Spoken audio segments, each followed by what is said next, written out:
श्री दुर्गा माता दौडीचा काय हेतू आहे, यातून आपल्याला काय साध्य करायचं आहे, त्याचं उत्तर अगदी साधं आहे की हिंदू समाजाला वळण लावण्याचा हा प्रकार आहे. गुरुजी आपले नेहमी सांगतात, उताराकडे वाहते नित्य पाणी, विकाराकडे धावती सर्व प्राणी. की माणसाला वाईट गोष्टी शिकवाव्या लागत नाहीत, विकृती शिकवावी लागत नाही, परंतु चांगले विचार प्रयत्नपूर्वक आपल्याला लोकांच्या मनामध्ये निर्माण करावे लागतात. त्यासाठी अतोनात परिश्रम घ्यावे लागतात. आणि आपल्या हिंदुस्थानामध्ये असंख्य ऋषीमुनींनी, साधू संतांनी याच गोष्टीसाठी आपलं आयुष्य घालवलेलं आहे. शिवछत्रपतीसुद्धा त्यातलेच एक आहेत. तर गोष्ट अशी की दुर्गा माता दौड ही आपल्या नवरात्र हा जो आपल्या हिंदू संस्कृतीमधला सण आहे, त्याचा उपयोग करून समाजामध्ये देशभक्ती आणि धर्मभक्ती रुजवण्याचं, वाढवण्याचं काम करणे हा दुर्गा माता दौडीचा मूळ हेतू आहे. आपण समाजामध्ये पाहतो की आपल्या सणावारांचं सुद्धा अत्यंत विकृतीकरण केलं गेलेलं आहे. गणपती उत्सव असेल, दहीहंडी उत्सव असेल, गोपाळकाला असेल, रामनवमी असेल, शिवजयंती असेल किंवा नवरात्र असेल, आपल्या सगळ्या उपक्रमांना अत्यंत बिभत्सपणाची, विकृतपणाची झालर अलीकडच्या काळामध्ये चिकटलेली आहे. गणपती उत्सवामध्ये नको नको ती गाणी लावून नाचणे, शिवजयंतीला सुद्धा आपण पाहतो डीजेच्या तालावर शिवछत्रपतींना अजिबात मान्य नाही अशा पद्धतीने नाच गाणे नृत्य केले जातात, बिभत्सपणा, विकृतपणाचं प्रदर्शन केलं जातं.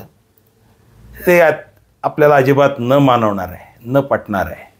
नवरात्रीच्या काळात सुद्धा दांडिया आणि गरबा याच्या नावाखाली भले आपण म्हणतो ती आपली संस्कृती, पण तो केवळ महिलांनी खेळायचा खेळ आहे. परंतु त्याच्यामध्ये वासनेला प्रोत्साहन देण्याचे प्रकार अलीकडच्या काळामध्ये वाढलेले आहेत. लव जिहादसारख्या घटनांनासुद्धा या दांडिया आणि गरबाच्या माध्यमातून प्रोत्साहन मिळताना आपल्याला दिसतंय. तर हे सगळं कुठंतरी थांबलं पाहिजे. आणि आपली उगवती हिंदू पिढी ही अत्यंत क्षात्रवृत्तीची, अत्यंत तेजस्वी, अत्यंत पराक्रमी आणि सगळ्यात महत्त्वाचं म्हणजे शिवाजी महाराज आणि संभाजी महाराजांच्या विचारांची असली पाहिजे.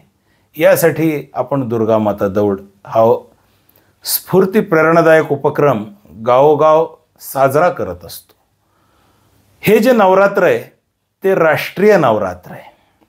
आपापल्या घरी आपण नवरात्र बसवतो, ते आपल्या कुटुंबावर आई जगदंबेचा आशीर्वाद राहावा, तिची कृपा असावी, धनधान्य पैसा अडका काही कमी पडू नये आणि आपलं जीवन सुरळीत सुखाने चालू राहावं असं मागणं आपण आईच्या पायाशी मागतो. ते झालं आपल्या कुटुंबापुरतं, आपल्या घरादारापुरतं.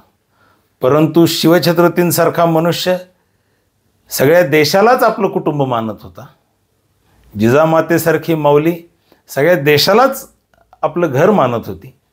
मग त्यांनी जे मागणं मागितलेलं आहे जगदंबेच्या पायाशी, ते केवळ स्वतःच्या मर्यादित कुटुंबापुरतं मागितलेलं नाही. त्यांनी मागणं मागितलेलं आहे, असे तू हिमाचल, सगळ्या हिंदुस्थानवर सुख समाधान समृद्धी याचा आशीर्वाद आई भवानीने कायम ठेवला पाहिजे. या देशाकडे वाकड्या दृष्टीने जो कोण शत्रू बघेल त्याची राख रांगोळी करण्याची ताकद आमच्या मनगटामध्ये आई भवानीने उत्पन्न केली पाहिजे. तो आशीर्वाद तिने आम्हाला दिला पाहिजे. असंच मागणं जिजामातेनी काय, शिवाजी महाराजांनी काय आणि संभाजी महाराजांनी काय नेहमी देवीच्या पायाशी मागितलं असेल. त्यांच्या घरातही त्यांनी नवरात्र बसवला असेल.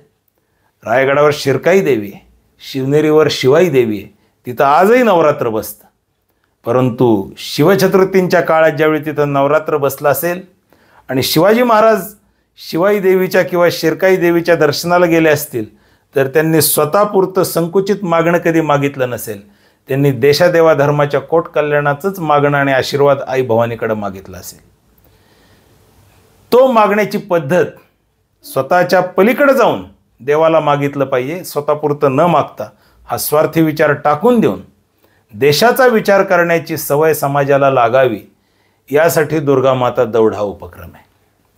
आपण दुर्गामाता दौडीच्या वेळी आई जगदंबेच्या देवळात जातो, आरती करतो आणि मागणं मागतो की शिवाजी महाराज, संभाजी महाराज यांच्याप्रमाणे देशादेवाधर्माचं कार्य करण्याची हिम्मत, हिकमत, ताकद, बुद्धी, शक्ती आई जगदंबे तू मला दे. हे मागणं देशाच्या हिताचं आहे, स्वतःच्या व्यक्तिगत हिताचं नाही. आपण व्यक्तिगत पातळीवर मला पैसा मिळू दे, मला संपत्ती मिळू दे, मला अजून काही मिळू दे असं मागणं मागण्यासाठी दुर्गामाता दौड नाही आहे. दुर्गामाता दौड ही देशाच्या हिताचं मागणं मागण्यासाठी, शिवछत्रपतींना अभिप्रेत असलेला आशीर्वाद मागण्यासाठी दुर्गामाता दौड हा उपक्रम आहे. ही पवित्र आणि उदात्त भावना चित्तात ठेवून सर्व हिंदू समाजातल्या तरुणांनी या दुर्गामाता दौड उपक्रमामध्ये मोठ्या हिरिरीने, उत्साहाने, मोठ्या संख्येने सहभागी झालं पाहिजे असं आवाहन या व्हिडिओच्या माध्यमातून मी आपल्या सगळ्यांना करतो आहे. धन्यवाद. जय भवानी.